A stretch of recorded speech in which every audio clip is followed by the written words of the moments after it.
শনিবার বর্ণাঢ্য আয়োজনের মধ্য দিয়ে ঢাকা সেনানিবাসস্থ বাংলাদেশ আর্মি স্টেডিয়ামে শেখ হাসিনা আন্তঃব্যাংক ফুটবল টুর্নামেন্ট 2024-এর উদ্বোধনী অনুষ্ঠিত হয়েছে। অনুষ্ঠানে বাংলাদেশ অলিম্পিক অ্যাসোসিয়েশনের সভাপতি ও সেনাবাহিনী প্রধান জেনারেল এস.এম. শফিউদ্দিন আহমেদ প্রধান অতিথি হিসেবে উপস্থিত থেকে টুর্নামেন্টের উদ্বোধন করেন। যে বঙ্গবন্ধু কন্যা মাননীয় প্রধানমন্ত্রী শেখ হাসিনার নামে এই ফুটবল টুর্নামেন্ট হচ্ছে, আর এই অনুষ্ঠানটা এই দ্বিতীয়বারের মতো হচ্ছে। আর দ্বিতীয়বারের মতো বাংলাদেশ আর্মি স্টেডিয়ামে এটা অনুষ্ঠিত হচ্ছে এবং বাংলাদেশ স্পোর্টস কন্ট্রোল বোর্ড সার্বিক সহযোগিতা প্রদান করেছে। তা আমরা এই অনুষ্ঠানটা পরপর দুইবার আয়োজন করতে পেরে সত্যি আমরা আমাদের সৌভাগ্যবান মনে করছি এবং সেই সাথে আমরা মাননীয় প্রধানমন্ত্রী এবং বিএবি চেয়ারম্যানকে ধন্যবাদ দিতে চাই যে আমাদের এই সুযোগ দেওয়ার জন্য।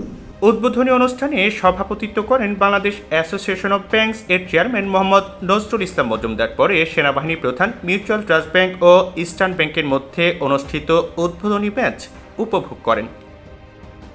প্রসঙ্গত, বাংলাদেশ অ্যাসোসিয়েশন অব ব্যাংকস এর উদ্যোগে দ্বিতীয়বারের মতো আয়োজিত এই টুর্নামেন্টে 31টি ব্যাংক দল অংশগ্রহণ করছে। উদ্বোধনী অনুষ্ঠান উপলক্ষে আর্মি স্টেডিয়ামকে রঙিন সাজে সাজানো হয় এবং 31টি ব্যাংক দলের মার্চ পাস অনুষ্ঠিত হয়।